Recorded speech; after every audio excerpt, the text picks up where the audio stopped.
बहुत बहुत स्वागत है आप सभी का प्यारा भारत पर। इस्लाम की जननी कही जाने वाले सऊदी अरब में 8000 साल पुराने मंदिर मिले हैं और वहाँ पर विकसित सभ्यता भी मिली है, मतलब शहर मिले हैं जो कि काफ़ी विकसित हैं और ये 8000 साल पुराने हैं। उसी तरह मिस्र में भी लगभग 4500 साल पुराने सूर्य मंदिर मिले हैं। तो ये कहीं ना कहीं संकेत करते हैं कि वहाँ भी सनातन सभ्यता थी, हिंदू संस्कृति थी। और जो कहा भी जाता है कि 21वीं सदी भारत की होगी, सनातन संस्कृति की होगी, तो संकेत जो है कुछ उसी तरफ जा रहा है। इसी विषय पर बात करने के लिए हमारे साथ हैं राजीव श्रीवास्तव जी, जो कि इतिहास के प्रोफेसर हैं BHU में। सर बहुत बहुत स्वागत है आपका। सर कैसे देखते हैं जो लगातार संकेत मिल रहे हैं, सऊदी अरब में 8000 साल पुराने मंदिर मिलना, मिस्र में भी इस तरह के मिलना, कैसे देखते हैं इसको? देखिए, ऐसा है कि भारत का साम्राज्य पहले पूरी दुनिया के सीमाओं को टच करता था। जब पूरी दुनिया में कहीं सभ्यता नहीं थी, उस समय भारत की सभ्यता ही पूरी दुनिया की सभ्यता हुआ करती थी। न इस्लाम था, न क्रिश्चियनिटी थी। केवल बनारस का खुद का इतिहास 35,000 साल पुराना है। कहते हैं कि Rome was not built in a day. हम कहते हैं कि Banaras was not built in a day. Banaras एक दिन में नहीं बना है। तो स्वयं बनारस अगर 35,000 साल पुराना है, राम सेतु की अगर गणना करा ली जाए तो वो उससे ज़्यादा पुराना है। तो इसका मतलब है कि 40,000 50,000 साल पहले जो सभ्यताएं थीं, वो सभ्यताएं सनातन संस्कृति की थीं। चाहे राम आए हों, चाहे भगवान श्री कृष्ण आए हों, चाहे जो भी चंद्रगुप्त मौर्य आए हों, चाणक्य आए हों, और चंद्रगुप्त मौर्य तक, ट्रांसाक्सियाना तक, ईरान, इराक, टर्की, ये सब इलाके तो भारत के पार्ट थे, भारत के हिस्से थे। जब भारत का हिस्सा कोई भी देश होगा तो वहाँ पर सनातन संस्कृति की पूजा होगी। और देव, आदिदेव, महादेव की पूजा तो हर देश में होती रही है। ऐसे अगर आप देखें, केवल रामायण के इतिहास को अगर हम देखें तो रामायण के इतिहास में रावण तो लंका का राजा था, अहिरावण कहाँ का था? पाताल का। और पाताल किसको कहते हैं? आप ग्लोब उठाकर देखें तो नीचे क्या है? अमेरिका है। तो अमेरिका का शासक था। तो आज अमेरिका के सराउंडिंग जितने भी देश रहे होंगे, सब पर किसका शासन था? सनातन धर्म के लोगों का शासन था। जापान में सूर्य की पूजा होती है। भगवान श्री राम को ये माना जाता है कि ये इनकी जो वंश परंपरा वो सूर्य से चली आ रही है। अयोध्या में भगवान श्री राम के जो पूर्वज थे वो किसको पूजा करते थे? सूर्य की पूजा करते थे, सूर्यवंशी थे। आज भी जापान के लोग सूर्यवंशी हैं। भगवान श्री राम के जो पुत्र हुए लौ और कुश, तो लौ तो मध्य एशिया की तरफ चले गए, कुश पूरब की तरफ गए, पूरब जापान इत्यादि उन सब इलाकों में गए।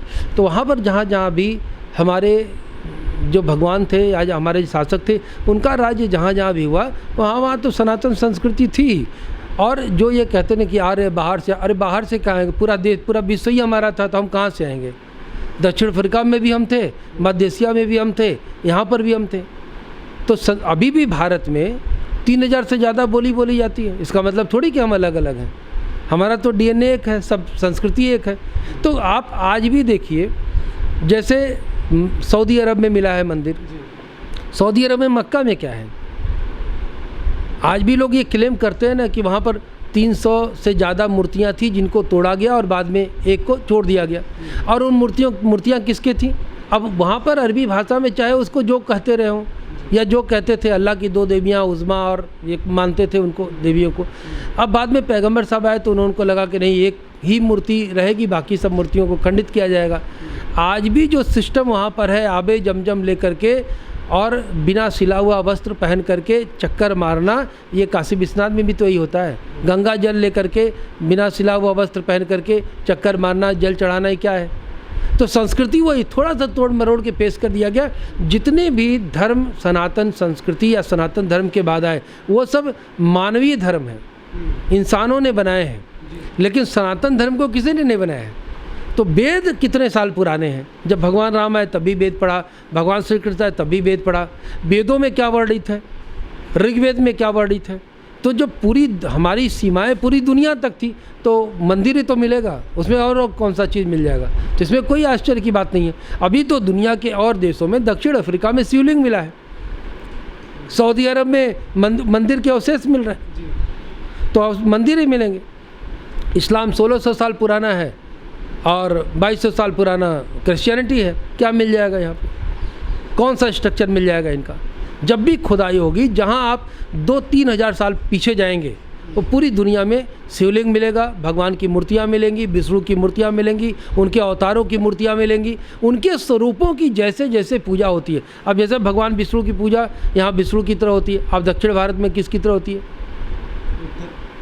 वेंकटेश्वर के रूप में होती है। आप यहाँ उड़ीसा में देखिए भगवान श्री कृष्ण की किस लिए पूजा होती है? जगन्नाथ के रूप में होती है। तो जहाँ जैसा देश और संस्कृति भाषा थी वैसा उनका नाम रखा गया। तो ये कोई आश्चर्य की बात नहीं है। आर्य मूल भारत के थे और आर्यों का शासन पूरी दुनिया पर था। इस्लाम को मानने वाले कहते हैं कि सृष्टि का निर्माण आदम हव्वा से हुआ, अल्लाह ने किया। तो मतलब सृष्टि का निर्माण हुआ तो इसका मतलब वो पहले आए, ये मान्यता। लेकिन आदम हव्वा 1600 साल पहले नहीं ना पैदा हुए थे, उसके पहले शासन था ना। तो इसका मतलब आदम हव्वा से पहले मोहम्मद साहब आ गए थे। ये मोहम्मद साहब ने बताया। अब मोहम्मद साहब कब आए थे? आज 1400 साल 1500 साल पहले आए थे ना। उसके पहले शासन, उसके पहले संरचना नहीं थी पृथ्वी की। हमारे यहाँ जो कॉन्सेप्ट है कि मनुष्य है या ब्रह्मा विष्णु महेश का जो दैवीय कॉन्सेप्ट है वही सत्य है, वही दुनिया पर लागू होता है। वो कहीं कुछ भी कह दे, भाई हम आज कह दें कि नहीं हम सृष्टि कल से शुरू हुई है, तो मान लेंगे सब लोग।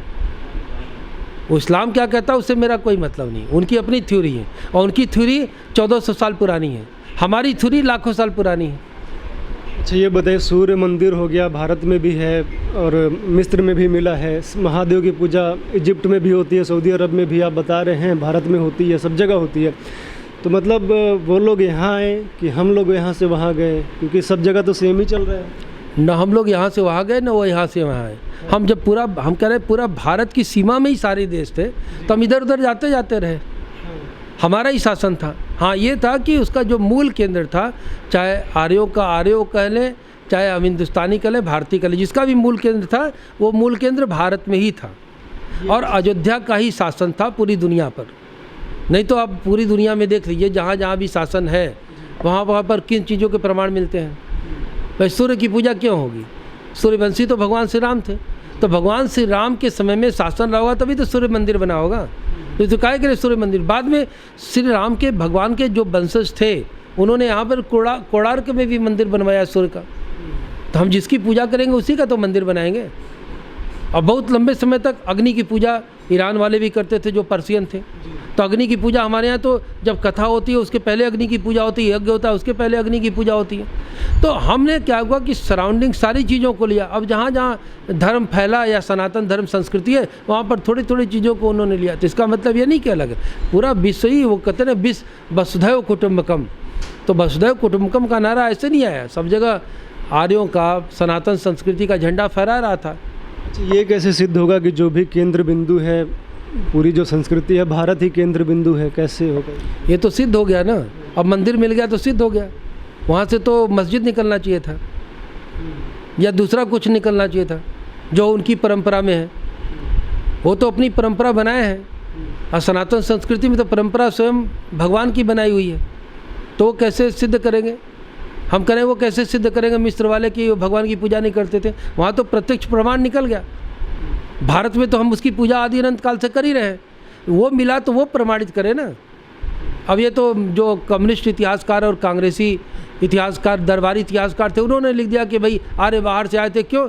जर्मनी में रथ का पहिया, यहाँ भी रथ का पहिया। अरे रथ का पहिया हमारे यहाँ कब रथ का पहिया था? भगवान श्री कृष्ण किससे चलते थे? पूरा महाभारत का युद्ध किस चीज़ से हुआ? तो ये इतिहास जो कम्युनिस्ट इतिहासकारों ने केवल हिंदुस्तान के इतिहास को तोड़ मरोड़ के इसलिए पेश किया क्योंकि उनको इंग्लैंड और चाइना के इतिहास को ताकतवर दिखाना था। ये उनके पैसे पे बिके हुए लोग हैं, 2 टके के लोग हैं। तो पैसा पे इनको पैसा मिल जाता है या कुछ भी लिख देते हैं। अब तो प्रमाणित हो रहा है। अब जाके बताए ना कि कौन वहाँ आरएसएस और बजरंग दल वाले निकाल रहे हैं क्या मंदिर को? मिल रहा है ना मंदिर। सूर्य मंदिर मिला 4500 साल पुराना। आज तो कार्बन डेटिंग से पता चल जाता है। पूरी दुनिया खुदाई करा के देख ले, शिवलिंग निकलेगा पूरी दुनिया में। यहाँ ये काशी विश्वनाथ के चक्कर में पड़े हुए हैं, यहाँ तो आदि विश्वेश्वर है ही हैं। इस्लाम को मानने वाले कहते हैं कि सऊदी अरब में इस्लाम के आने से पहले मतलब गरीबी थी, सभ्यता नहीं थी। इस्लाम के आने के बाद वहाँ सभ्यता आई है, लेकिन जो शहर मिले हैं वो पूरे सभ्य शहर मिले हुए हैं। देखिए वो क्या कहते हैं, हम उनके बात पर नहीं जाते हैं कि इस्लाम को मानने वाले क्या कहते हैं। इस्लाम के मानने वाले बहुत कुछ कहते हैं, लेकिन जो सभ्यता है पूरी दुनिया ने भारत से सीखी है। वैसे तो अंग्रेज कहते हैं हमारे आने से सभ्यता आई। जब अंग्रेज इंग्लैंड में लोग पेड़ों पे रहते थे तो हमारे यहाँ वेद लिखा जा चुका था। जब वहाँ अक्षर नहीं था, उनका 26 अक्षर है, हमारा कितना अक्षर है? उनके यहाँ आधा शब्द है ही नहीं है, हमारे यहाँ एक एक शब्द का आधा शब्द है। तो हम ज़्यादा सभ्य हैं कि वो ज़्यादा सभ्य हैं? अब कहने को कुछ भी कहते रहे, लेकिन सभ्यता और संस्कृति दुनिया ने हमसे सीखी, इसीलिए हमारे यहाँ संस्कार शब्द है। यहाँ अगर कोई आदमी किसी को बहन कह देता है तो शादी नहीं हो सकती, यह संस्कार है। बाकी आप संस्कार में देख लीजिए, संस्कृति में भाई बहन से शादी कर रहा है, पति पत्नी कब किसको छोड़ दें कोई ठिकाना नहीं। यहाँ सबकी अस्थायी व्यवस्था है, परमानेंट सेटलमेंट अगर किसी सभ्यता में है तो भारतीय सभ्यता में है। तो जो अखंड भारत की बात होती है कि अफ़गानिस्तान, पाकिस्तान ये सब रहेगा, तब तो सऊदी अरब भी उसके रेंज में आ गया है, मिस्र भी आ गया है। अखंड भारत की जो परिकल्पना चंद्रगुप्त के समय की थी, जो चाणक्य ने किया था, उसमें ईरान इराक भी सम्मिलित था। उस समय इनकी कोई सभ्यता नहीं थी। ये जानवरों को मांस खाते थे, कच्चे जानवरों का। ये कोई बिल्डिंग इन्होंने नहीं बनाया था। ये तो यहाँ आ गए भारत में, यहाँ से मजदूर ले जाकर के उन्होंने बिल्डिंग बनाई। कौन सी बिल्डिंग बना दी थी इन्होंने? कौन सा तीर मारा था? बाबर के समय में समरकंद में कौन सी बिल्डिंग थी जो देखने लायक आज है? कुछ नहीं था।